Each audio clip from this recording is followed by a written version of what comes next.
Hi guys, good evening. Welcome back once again to the EdWord. I'm your host Eddie, and in tonight's video, I'll be doing my reaction to the big announcement that came a couple of days ago that TV writer director Stephen S. DeKnight, I hope I'm saying that name right, has been selected to be the director for, yes, it is finally happening, Pacific Rim 2.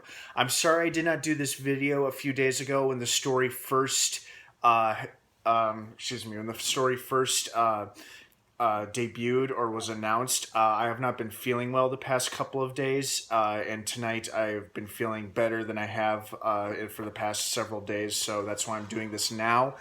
But I was very excited when I first read and heard about this. I guess Guillermo del Toro himself had a hand in picking the director for the beloved cult classic sequel, because as we all know, the plans were on the table for the longest time to make a sequel to Pacific Rim. Unfortunately, a lot of movie studios do not consider Mr. Del Toro a moneymaker.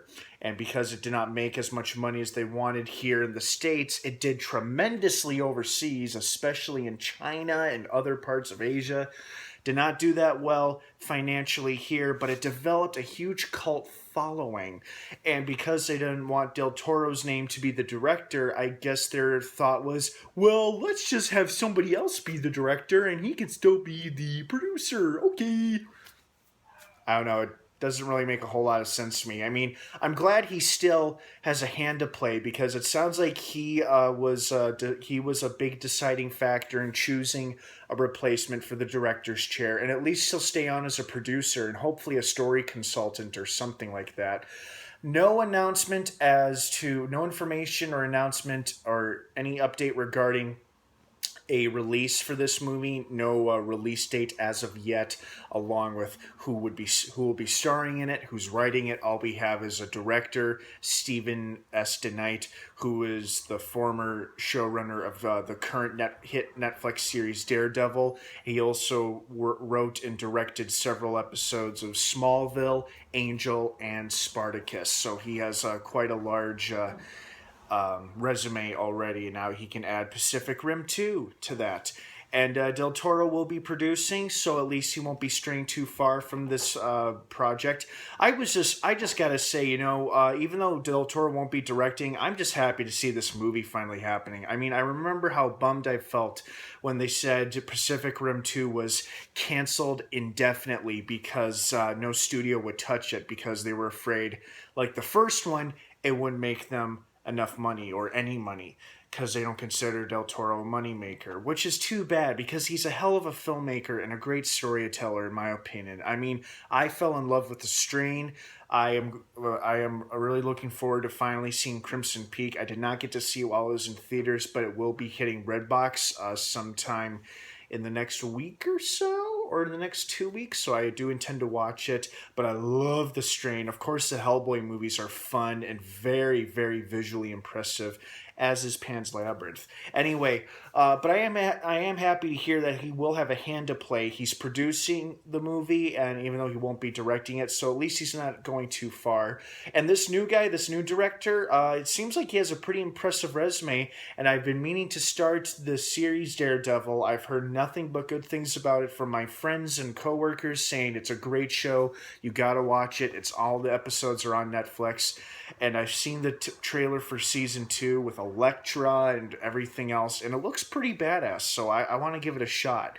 But overall, I'm just happy that Pacific Rim 2 is indeed officially 100% happening. Even though Del Toro's not directing, at least he's producing, and at least he's still a part of it.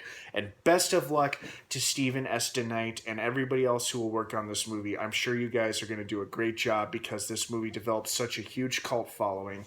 I think you know what the fans want, and I trust them. So good luck, guys. Good luck with that. Moving on to other movie news, it was announced recently that a R-rated version of Batman v Superman: Dawn of Justice will be coming to home video once the movie is released on Blu-ray and DVD. Probably not until towards the end of this year, or more likely towards the end of this summer, since the movie comes out next month.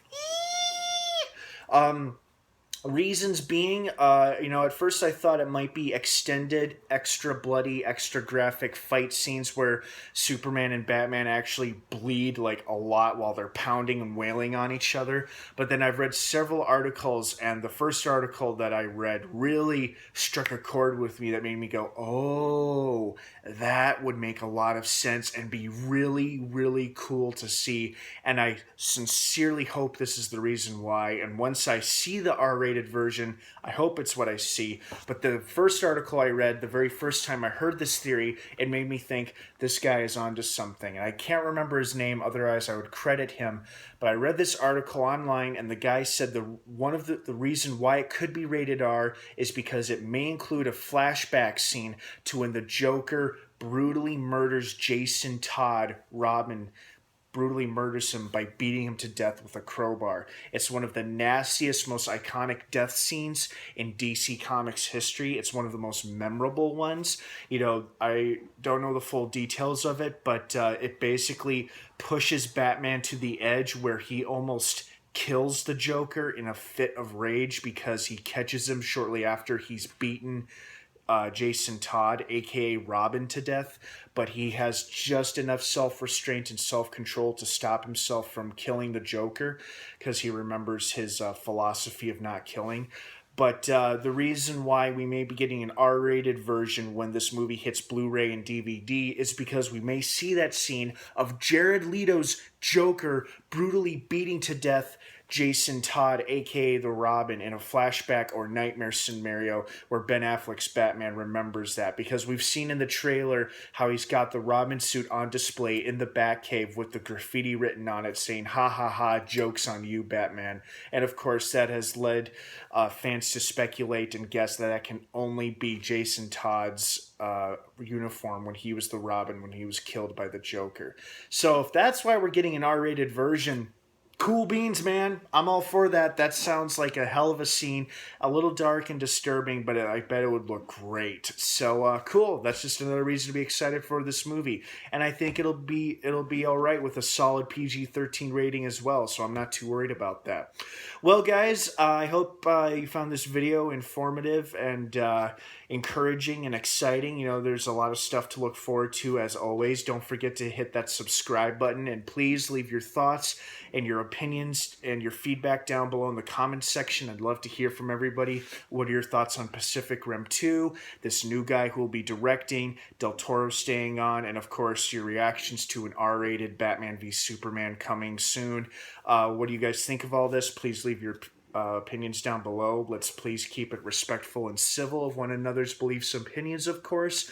Don't forget to hit that subscribe button to subscribe to this channel for more video reviews and movie announcements and updates. All right, guys, have a great rest of the night. Thanks for stopping by, and if I don't see you for the rest of the weekend, have a great rest of the weekend. And of course, until next time, may the Force be with you.